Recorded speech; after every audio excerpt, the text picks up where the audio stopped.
Chers compatriotes, du nord au sud, de l'est à l'ouest et partout dans la diaspora, après la compilation des procès-verbaux issus du bureau de vote et la vérification des représentations sur le terrain, il apparaît clairement que nous sommes sortis vainqueurs avec une marge écrasante, un score supérieur à 50% de suffrages exprimés.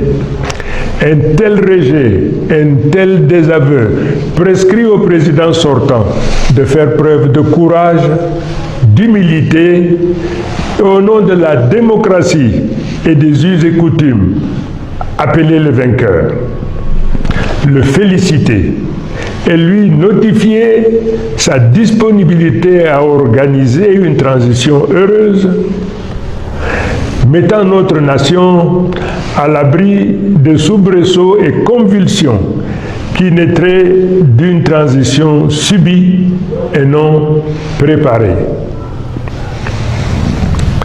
De la sorte, l'humanité entière reconnaîtrait en lui un homme de paix, soucieux de laisser un héritage dont on citerait l'exemple aux générations à venir. Mais hélas, telle ne semble pas être votre prédisposition. Mais malgré tout, sans arrière-pensée et d'un bon cœur, ma main reste tendue pour une transition pacifique.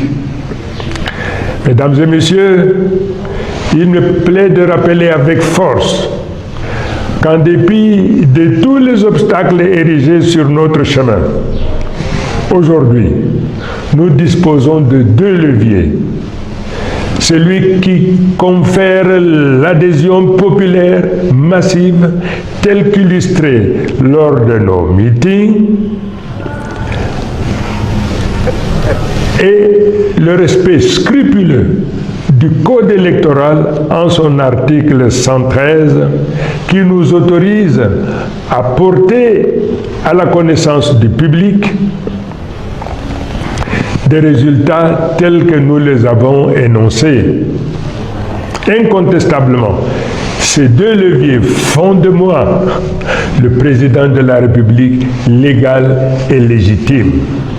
Dès lors, si le Conseil constitutionnel proclame des résultats falsifiés et tronqués, il se rendra complice d'une forfaiture, car le peuple camerounais, dans son immense majorité, n'acceptera jamais la validation par le Conseil constitutionnel de la falsification et du bourrage des urnes à une échelle historique telle que cela est porté à la connaissance du monde entier.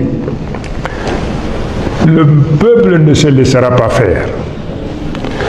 Le peuple est déterminé à se battre face à un régime autiste, à la souffrance et aux difficultés du peuple, confronté à un désarroi d'un lendemain incertain.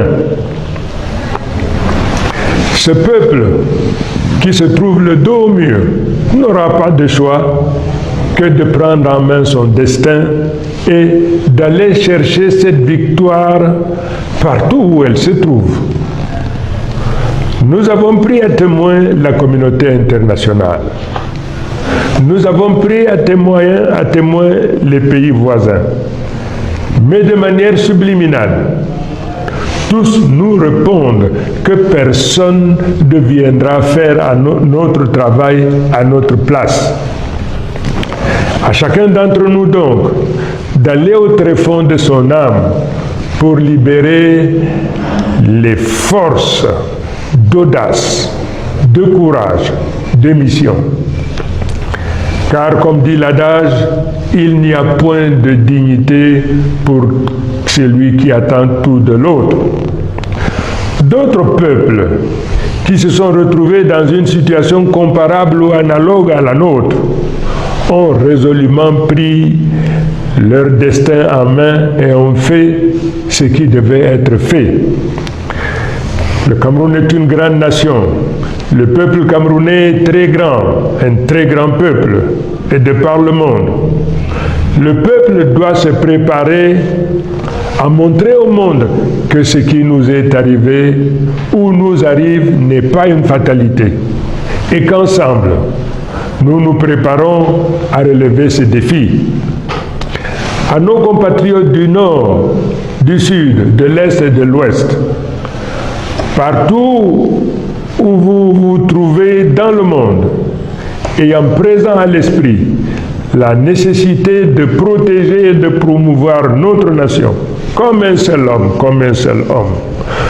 nous allons nous lever pour marcher, pour protester la main, dans l'amitié, la fraternité et nécessairement dans la durée. Nous viendrons à bout de cette oligarchie prédatrice qui confisque nos libertés, nous réduit à la pauvreté, à la mendicité.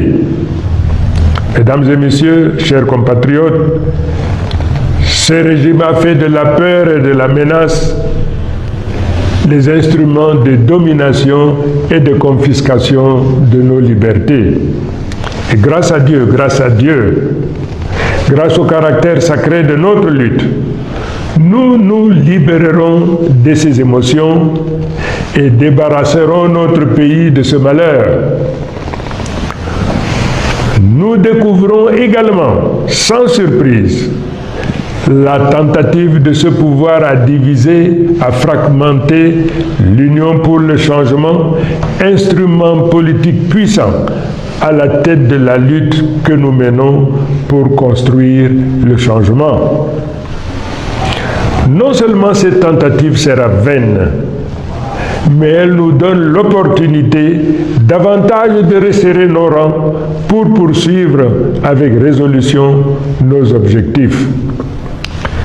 Je voudrais une fois de plus réitérer mon engagement à me tenir au sein du peuple pour la construction, pour la poursuite victorieuse de cette bataille qui ne prendra fin qu'avec la récupération de notre victoire. Au moment où je focalise mon attention sur notre problématique, j'apprends avec beaucoup de tristesse l'assassinat commis sur une enseignante, Madame Zuhaira, qui est tombée sur le champ d'honneur de la lutte pour notre liberté, pour notre dignité, pour qu'un nouveau jour se lève dans notre pays. Cet assassinat sera pour nous une cause supplémentaire pour redoubler nos efforts jusqu'à la réalisation de notre objectif. Quant à nos forces de défense et de sécurité, je voudrais rappeler la correspondance que je vous ai écrite. Cette lutte que nous menons, c'est également votre lutte. N'acceptez jamais de retourner vos armes contre votre propre peuple. La souffrance qu'endure le peuple est aussi votre souffrance. N'obéissez jamais à un ordre dont l'objet est la violence ou la suppression de la vie d'un des vôtres. Mes chers compatriotes, l'heure est grave. Nous n'accepterons pas de nous faire voler notre victoire. S'ils préfèrent menacer la sérénité et la paix du pays plutôt que d'admettre la défaite, nous répondrons par la détermination pacifique du peuple. J'invite tous les Camerounais, du nord au sud, de l'est à l'ouest, et partout où vous résidez dans le monde, à sortir comme un seul homme dans la paix et dans l'amour de la patrie. Marchons pour la libération et pour la revendication de notre victoire.